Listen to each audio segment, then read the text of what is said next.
Hello and welcome back to PhilZone, and if you're new here, hit that subscribe button and click that bell so you'll be updated when we upload future tips and tricks on the channel where we make video editing easy for you. Today we're just going to be having a look at how we created that cute little title sequence at the beginning, all done in Keynote. Very, very simple indeed. So as you can see, I've just got my picture loaded against a black background, and the first thing that I'm going to do is I'm going to duplicate. Right click, duplicate the picture. Then I'm going to go to shape and I'm going to add my first shape, and we're just going to use rectangles for now. You can choose any shapes you like, and just for demonstration purposes I'm using a rectangle. So I'm just going to shape and position it, and then I will go to format, take out the fill, add a border, line border. We'll set the color to white, and then we will increase the size to 10 points. We'll add a drop shadow and we'll set the blur to 4, the offset to 10, the opacity we will set to 75, and then we will set the angle to 307. And there you go, we've created our first rectangle.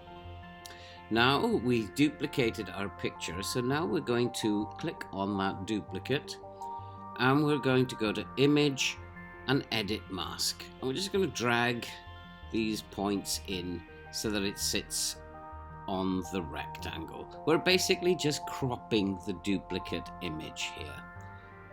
And so we're just going to drag all of these points so that we've cropped the image inside that rectangle. Click done, and that's it.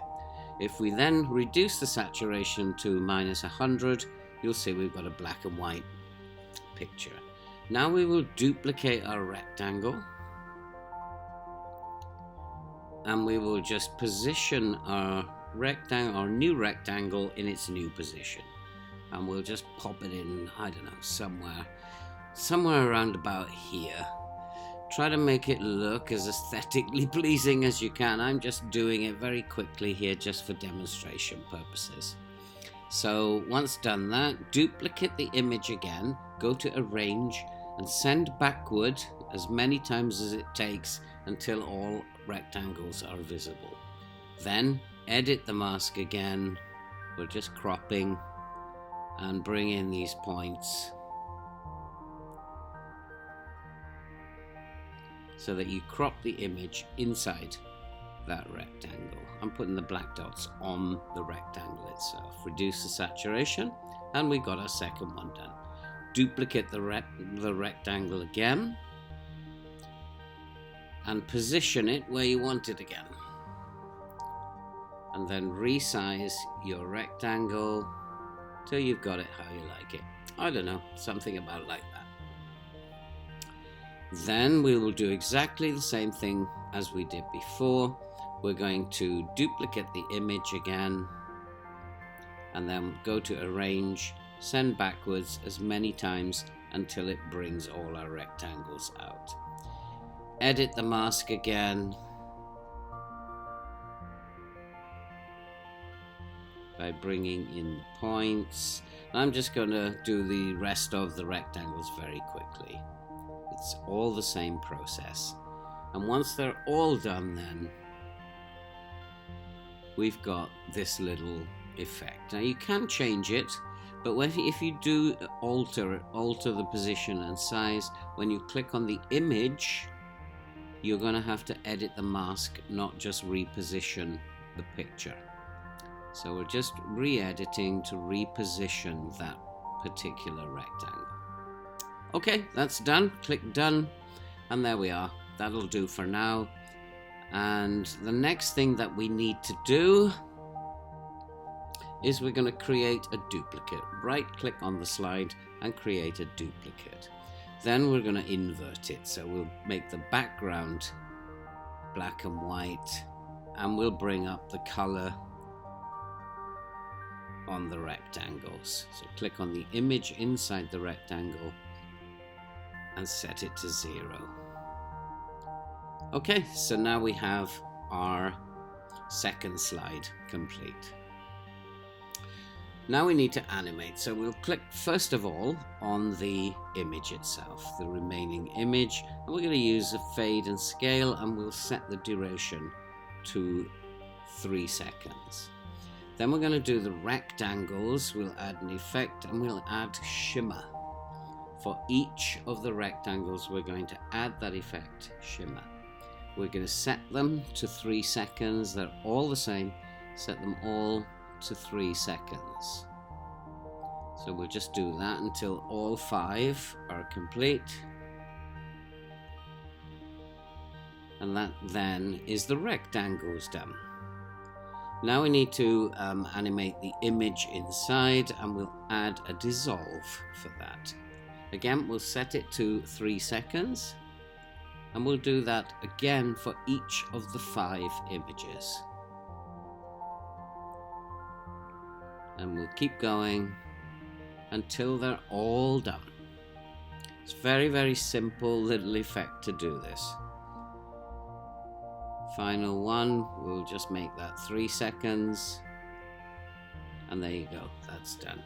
Now we'll bring up the build order. The first one we'll set to after transition, and every single other one then after that is with build 1. So we'll just get on with that, and we'll do that very, very quickly.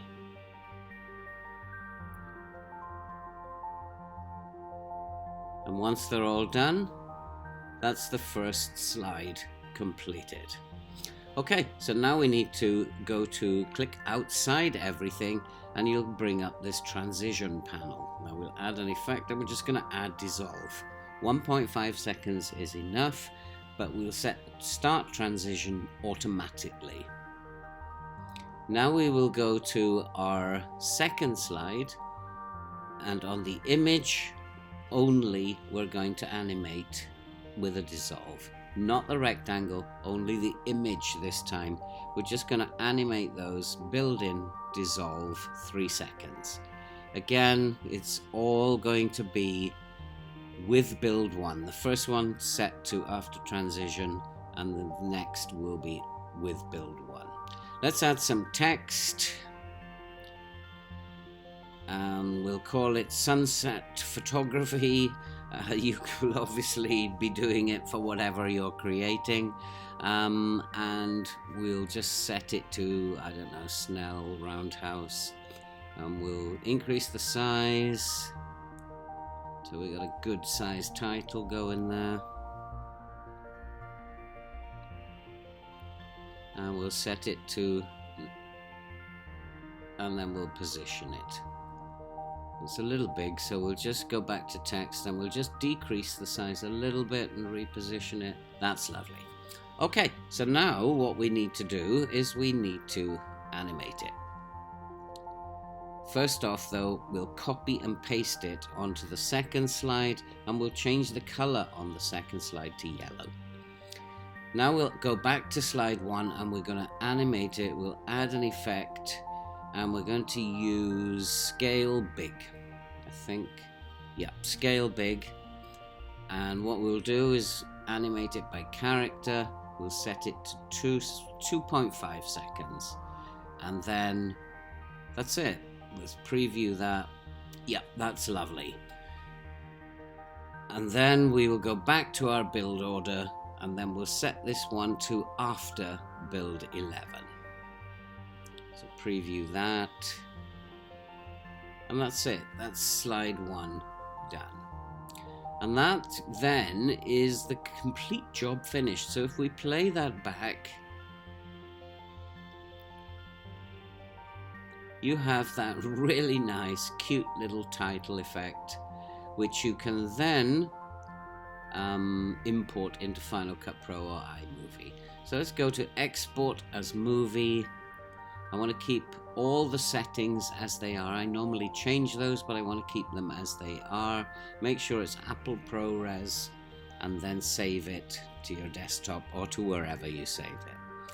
And that's it. The title is complete. If you enjoyed the video, give us a big thumbs up. If you thought it was useful, And don't forget, if you are new here, hit that subscribe button and click the bell so you'll be updated when we upload future tips and tricks. And all that remains to be said now is see you in the next video.